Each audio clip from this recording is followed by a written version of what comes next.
Halo semua, kali ini kami akan menunjukkan animasi tentang reproduksi virus. Berikut anggota kami.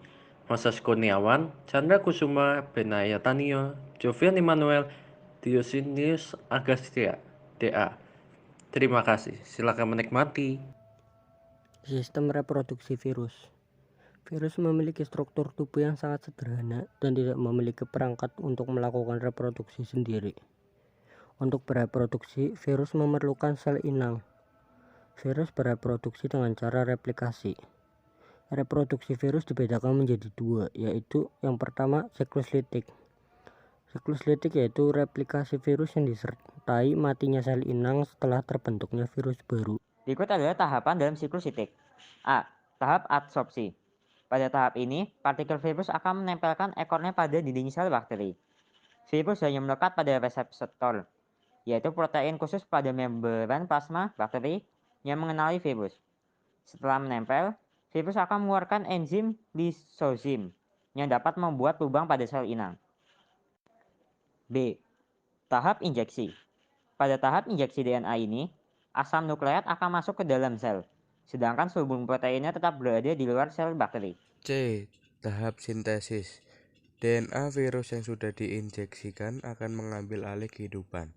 Selanjutnya, DNA akan mereplikasi diri dan melakukan sintesis protein dari ribosom bakteri yang akan diubah menjadi bagian kapsid seperti kepala, ekor, dan serabut ekor. D. Tahap perakitan. Kapsid yang terpisah akan bersatu menjadi kapsid yang utuh, lalu kepala yang sudah selesai terbentuk diisi dengan DNA virus. Proses ini bisa menghasilkan 100-200 virus. Tahap lepasnya fag atau disebut lisis. Dinding sel bakteri yang sudah lunak akan menjadi jalur keluarnya virus-virus baru yang siap mencari inang baru. Siklus lisogenik. Siklus lisogenik adalah siklus reproduksi virus yang melibatkan integrasi asam nukleovirus ke dalam genom sel inang, sehingga menciptakan profag atau profag. Virus tidak menghancurkan sel dalam siklus lisogenik, berbeda dengan siklus litik yang menghancurkan sel.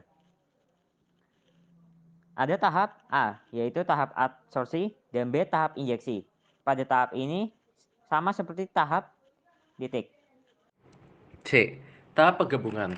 Pada tahap penggabungan, virus akan memutuskan ikatan asam nukleat yang dimiliki sel inang dan masuk ke dalamnya untuk menghubungkan rantai itu lagi. Jadi pada tahapan ini, virus tidak mengambil alih asam nukleat sel inang, melainkan membaur untuk membentuk satu kesatuan yang disebut prophage. D. Tahap pembelahan.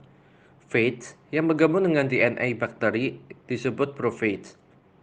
Karena DNA virus bergabung dengan DNA bakteri, sehingga apabila bakteri melakukan replikasi, maka prophage juga akan ikut bereplikasi. Demikian juga ketika sel bakteri mengalami pembelahan, maka dua anak sel bakteri yang mengandung prophage tersebut juga ikut mengalami pembelahan, sehingga jumlah prophage akan sama dengan jumlah sel bakteri inangnya. Tahap sintesis. Provag dapat memisahkan diri dan merusak DNA bakteri pada kondisi lingkungan tertentu dan menggantikan peran DNA bakteri dengan DNA virus untuk melakukan sintesis protein. Tahap perakitan dan tahap pelepasan virus.